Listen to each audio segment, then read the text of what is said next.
Affordability for homeowners has been affected greatly in the last few years. The pandemic caused a massive spike in costs and caused a lot of home buyers to put their purchasing on hold. But there's some good news.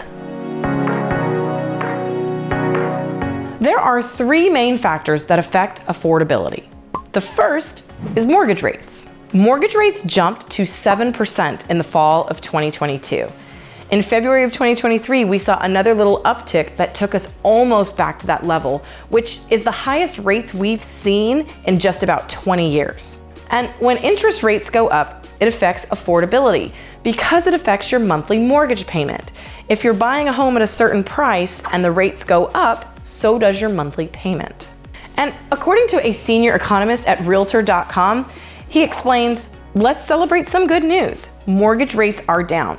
With inflation showing a tangible slowdown, I do expect mortgage rates to follow suit in the months ahead. And even just the tiniest dip in a mortgage rate can give you some much needed relief in your monthly payment amount. In fact, Nadia Evangelou, who's the director of forecasting for the National Association of Realtors, gives this context. With a 6% rate instead of 7%, buyers pay about $2,700 less every year on their mortgage.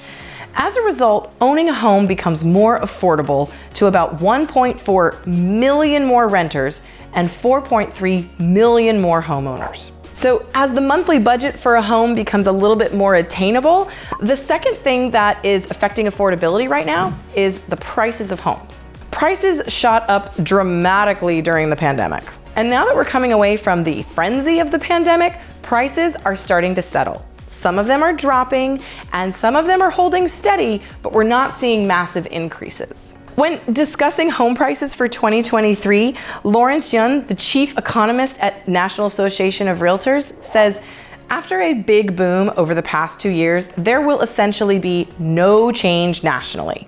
Half of the country may experience small price gains, while the other half may see slight price declines.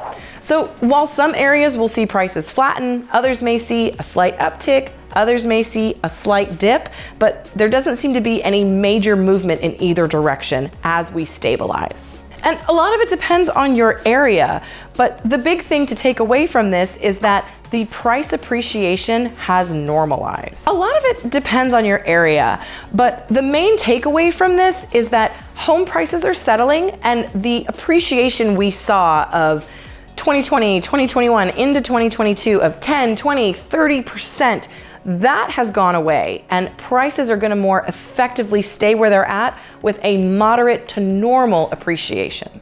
And once rates settle and prices settle, the third factor is wages. How much money are you bringing in? It's a direct correlation to what you can afford. According to the Bureau of Labor Statistics, you can see over time the wage increase for full-time salaried workers. All right, let me just stop right there. I know that not everybody can work full-time. I know that not everybody's necessarily employed and not everybody's wages are necessarily keeping up with inflation. Just know that I know. But for those that perhaps have seen their wages increase, pairing that with settling home prices and mortgage rates that are coming down, that makes a huge case for affordability in today's market. And this does not mean that affordability is no longer an issue. It absolutely is. But this is a great step in the right direction.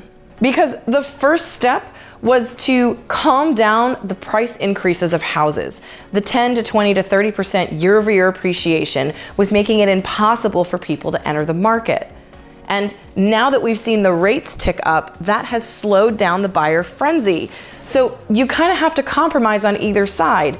Yes, you've got a higher interest rate, but that has slowed the price increasing of houses. As a chief economist at the Mortgage Bankers Association said, rates are expected to move lower for the year and home price growth is expected to cool, both of which will help with affordability challenges. It doesn't mean you're going to get 2% on your mortgage. It doesn't mean you're going to get a house at half off, but it does mean that we're taking some steps in the right direction. Think of it as one small step for rates and prices, one giant leap for today's home buyers. They say timing is everything, but when it comes to housing, I will always argue that time in the market, time owning a home, is always going to beat out timing the market. So if you're not quite sure when is the time to get in, let's have a conversation.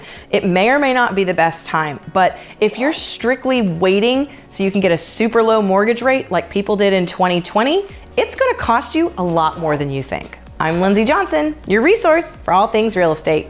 See you next time.